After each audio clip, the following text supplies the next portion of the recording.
Hello everyone, welcome back to Shruti Accountancy Academy channel.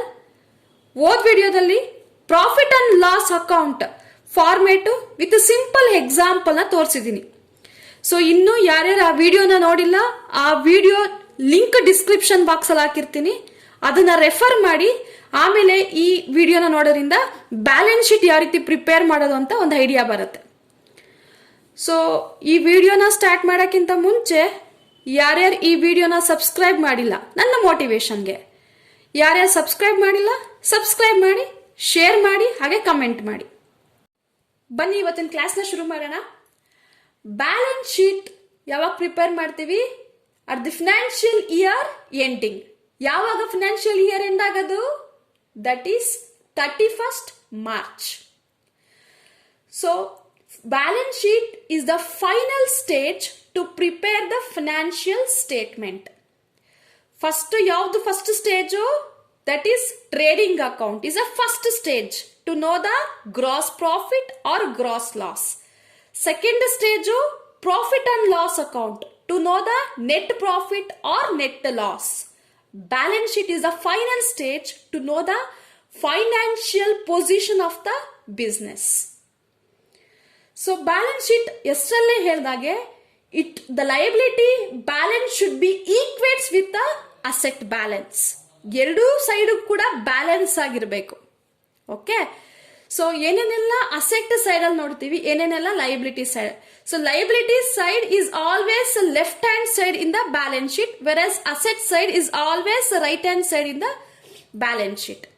Okay, so ಈ asset side ಅಲ್ಲಿ two types ನೋಡ್ತೀವಿ. ಒಂದು fixed assets R non current asset, ಮತ್ತೆ current asset. Fixed assets ಅಂತಂದ್ರೆ, assets ಅಂದ್ರೆ ಗೊತ್ತು, it is a property for the future benefit.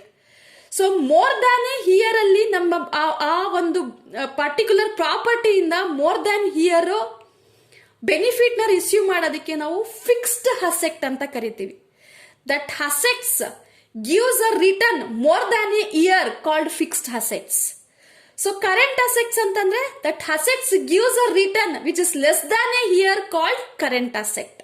Clear? ಯಾವ್ದು fixed assets? Land and building ಆಗಿರ್ಬೋದು, ಪ್ಲಾಂಟ್ ಅಂಡ್ ಮಿಷನರಿ ಆಗಿರ್ಬೋದು, ಫರ್ನಿಚರ್ ಆಗಿರ್ಬೋದು, ಹಾಗೇನೆ ಗುಡ್ ವಿಲ್.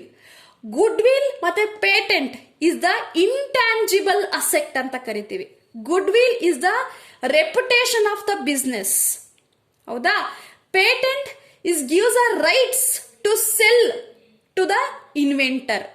ಸೊ ಯಾರು ಪರ್ಟಿಕ್ಯುಲರ್ ಆಗಿ ಯಾರು ಇನ್ವೆಂಟ್ ಮಾಡಿರ್ತಾರೋ ಅವ್ರಿಗೆ ಕೊಡುವಂತಹ rights to sell their property, ಅದನ್ನ ಪೇಟೆಂಟ್ ಅಂತ ಕರಿತೀವಿ. So goodwill and patent both are the intangible assets as well as long term asset. So ಇದೆಲ್ಲ ಕೂಡ ಫಿಕ್ಸ್ಡ್ ಅಸೆಟ್ಸ್ ಗೆ ಸೇರುತ್ತೆ. ಓಕೆ, ಕರೆಂಟ್ ಅಸೆಟ್ ಅಂತಂದ್ರೇನು? The returns from that assets which is less than the year. ಅದನ್ನ ನಾವು liquidity asset ಅಂತ ಕೂಡ ಕರಿತೀವಿ. ಲಿಕ್ವಿಡಿಟಿ ಅಂದ್ರೆ ವಿತ್ ಇನ್ ಎ ಇಯರ್ ಅಲ್ಲಿ ನಾವು ಆ ಪ್ರಾಪರ್ಟಿನ ಕ್ಯಾಶ್ ಆಗಿ ಕನ್ವರ್ಟ್ ಮಾಡ್ಕೋಬಹುದಲ್ಲ, ಅದನ್ನೆಲ್ಲ ನಾವು ಕರೆಂಟ್ ಅಸೆಟ್ ಅಂತ ಕರಿತೀವಿ. ವೆರಾಸ್ ಫಿಕ್ಸ್ಡ್ ಅಸೆಟ್ಸ್ ಅಂತಂದ್ರೆ ಆ ಪ್ರಾಪರ್ಟಿನ ಕ್ಯಾಶ್ ಆಗಿ ಕನ್ವರ್ಟ್ ಮಾಡ್ಕೊಳ್ಳೋದಕ್ಕೆ it takes long amount of time, more than a year. So ಅದನ್ನೆಲ್ಲ ನಾವು ಫಿಕ್ಸ್ಡ್ ಅಸೆಟ್ಸ್ ಅಂತೇಳಿ ಕರಿತೀವಿ. Is it clear? Okay, current assets ಅಲ್ಲಿ ಏನೇನು ಬರುತ್ತೆ? Cash in hand, cash at bank, stocks or inventory ಅಂತಲೂ ಕೂಡ ಕರಿತೀವಿ, bills receivable, sundry debtors, okay, prepaid expenses, accrued income. So these all are comes under current asset. So whereas liability side ಅಂತಂದ್ರೆ again it is divided into two category. ಒಂದು non current liability is also called as long term liability and current liability ಅಂತ again ನಾವು two types ನೋಡ್ತೀವಿ. So liability ಅಂದ್ರೆ ಏನೋ ಗೊತ್ತಿದೆ. liability ಅಂತಂದ್ರೇನೋ the business having the responsibility to repay the money to the outsiders. ಹೌದಾ? So ಅದನ್ನ ನಾವು liability ಅಂತ ಕರಿತೀವಿ. ಲಯಬಿಲಿಟಿ ಅಂತಂದ್ರೆ is also called as responsibility ಅಂತ ನೇಮ್ ಅಲ್ಲ ಇದೆ ನೋಡಿ. ಲಯಬಿಲಿಟಿ ಅಂದ್ರೆ ಏನೋ ರೆಸ್ಪಾನ್ಸಿಬಿಲಿಟಿ. ಅಗೇನ್ ನಾವು ಅದರಲ್ಲಿ ನಾನ್ ಕರೆಂಟ್ ಲಯಬಿಲಿಟಿ ಅಂತ. ನಾನ್ current liability is also called as long term liability. Okay, so long term loans ಇದು ಅಷ್ಟೇನೆ. So the loans from the business, the loans from the others is more than a year. So more than a year ಅಲ್ಲಿ ಯಾವ್ಯಾವೆಲ್ಲ loans ಮಾಡಿರ್ತೀವಿ ಅದೆಲ್ಲ ಯಾವ ಕೆಟಗರಿಗೆ ಬರುತ್ತೆ? Long term loans ಕೆಟಗರಿಗೆ ಬರುತ್ತೆ.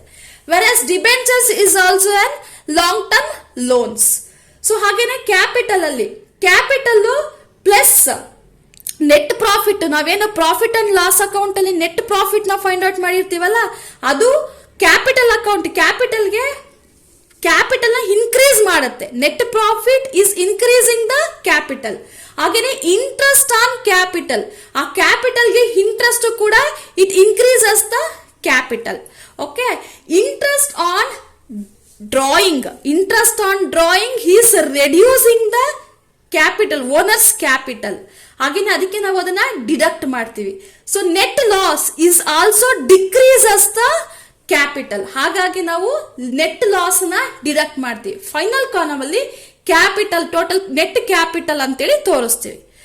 Okay, next current liability. So this is a current liability is called a short term liability. Means this liability is lesser than a year. Short term liability. So ಅದ್ರಲ್ಲಿ ಏನೇನು ಬರುತ್ತೆ? Creditors ಆಗಿರ್ಬೋದು, bills payable, bank overdraft, short term loans, pre received income and accrued income. So ಇದೆಲ್ಲ ಕೂಡ current ಲಯಬಿಲಿಟಿಗೆ ಬರುತ್ತೆ. At last this liability should be equates with the asset. So ಇದಿಷ್ಟು ಮಾಡಿದ್ರೆ ಬ್ಯಾಲೆನ್ಸ್ ಶೀಟ್ ಕ್ಲಿಯರ್ ಕಟ್ ಆಗಿ financial position ನ ತೋರಿಸುತ್ತೆ ಅಂತ. ಸೊ ಇದು simple problem. Capital, drawings, loan from bank, creditors, land and building, debtors, cash in hand, cash at bank, net profit from P&L account, closing stock, furniture, ಇದಿಷ್ಟು ಕೂಡ ಕೊಟ್ಟಿದ್ದಾನೆ. So ಈಗ ನಾವು ಫಸ್ಟಿಗೆ ಯಾವ್ದಾವ್ದೆಲ್ಲ ಲಯಬಿಲಿಟಿ ಸೈಡ್ ಬರುತ್ತೆ, ಯಾವ್ದಾವ್ದೆಲ್ಲ ಅಸೆಟ್ ಸೈಡ್ ಬರುತ್ತೆ ಅಂತ bifurcate ಮಾಡೋಣ.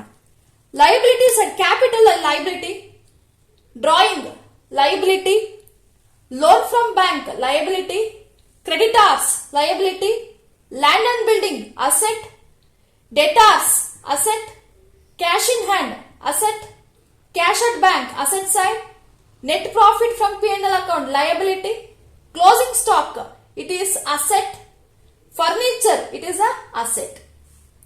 ಬನ್ನಿ ಒಂದೊಂದಾಗಿ ಮಾಡ್ತಾ ಹೋಗೋಣ. ಈಗ ಫಿಕ್ಸ್ಡ್ ಅಸೆಟ್ ಅಂದರಲ್ಲಿ ಯಾವ ಅಸೆಟ್ ಬರುತ್ತೆ ನೋಡಿ. ಫರ್ನಿಚರ್ ಕೊಟ್ಟಿದ್ದಾನೆ. ಫರ್ನಿಚರ್ ಎಷ್ಟು? So furniture rupees 10,000. ಹಾಗೇನೆ ಫರ್ನಿಚರ್ ಬಿಟ್ಟು ಏನ್ ಕೊಟ್ಟಿದ್ದಾನೆ? Land and building. ಫರ್ನಿಚರ್ ಮತ್ತೆ ಲ್ಯಾಂಡ್ ಅಂಡ್ ಬಿಲ್ಡಿಂಗ್ ಎಷ್ಟು? 40,000. ಸೊ ಇವೆರಡೇ ಐಟಮು ಫಿಕ್ಸ್ಡ್ ಅಸೆಟ್ಸ್ ಅಲ್ಲಿ. ನೆಕ್ಸ್ಟ್ ಕರೆಂಟ್ ಅಸೆಟ್ ಅಲ್ಲಿ, ಕರೆಂಟ್ ಅಸೆಟ್ ಅಲ್ಲಿ ಯಾವ್ಯಾವ ಐಟಮ್ಸ್ ಇದೆ? Closing stock that is rupees 15,000.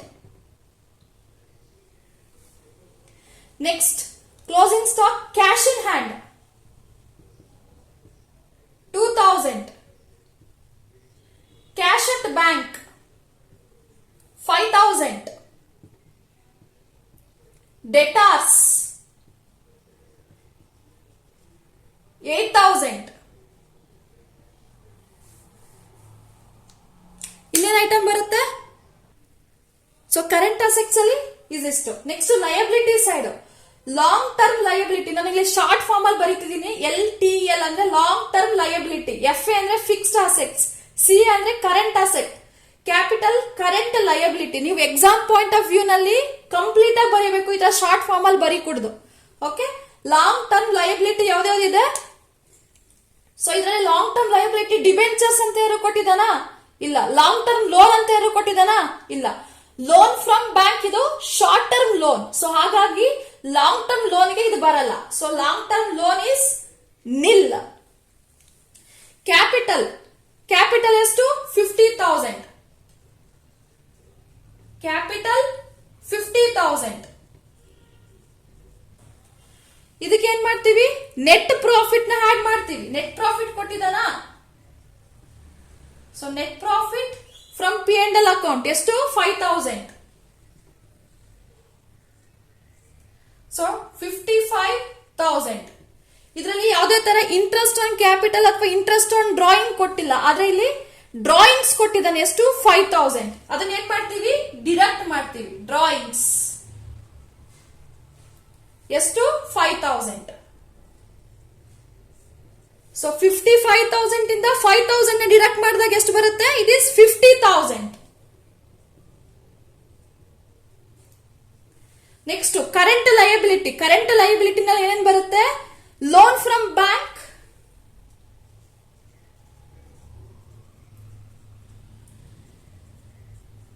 ಎಷ್ಟು 20,000. ಕ್ರೆಡಿಟಾರ್ಸ್ 10,000. ಐ ಥಿಂಕ್ ಇದಿಷ್ಟು ಐಟಮ್ ಕರೆಂಟ್ ಲಯಬಿಲಿಟಿ ನಲ್ಲಿ ಬರುತ್ತೆ. ಈಗ ಬ್ಯಾಲೆನ್ಸ್ ಮಾಡಿ ಎಷ್ಟು ಬರುತ್ತೆ, liability side as well as asset side. First ಗೆ ಅಸೆಟ್ ಸೈಡ್ ನೋಡೋಣ. 10,000 plus 40,000 is 50,000. 50,000 plus 15,000 is 65,000. 65,000 plus 2,000 plus 8,000 10,000. 10,000 plus 5,000 is 15,000. So 65,000 plus 15,000 is 80,000. So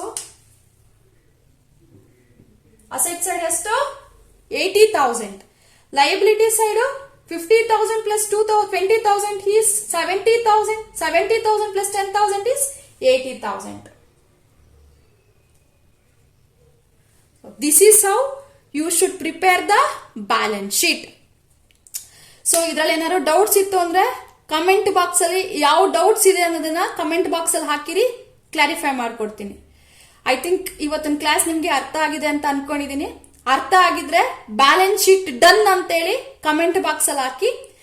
so stay tuned, keep watching. ನನ್ನ next video 8 marks ಗೆ ಯಾವ ರೀತಿ ಬರುತ್ತೆ ಅಂತ, combining all trading, profit and loss account ಮತ್ತೆ balance sheet, ಇದನ್ನ miss ಮಾಡದೆ ನೋಡ್ತಾ ಇರಿ. ಕ್ಲಿಯರ್ ಆಗಿ ಎಕ್ಸಾಮ್ ಪಾಯಿಂಟ್ ಆಫ್ ವ್ಯೂ ನಲ್ಲಿ ಹೇಳ್ಕೊಡ್ತೀನಿ ಯಾವ ರೀತಿ ಮಾಡಬೇಕು ಅಂತೇಳಿ. 8 ಮಾರ್ಕ್ಸ್ ಕಣ್ಣು ಮುಚ್ಕೊಂಡು ನಿಮ್ ಪಾಕೆಟ್ಗೆ ಬೀಳುತ್ತೆ. Thank you, thanks for watching.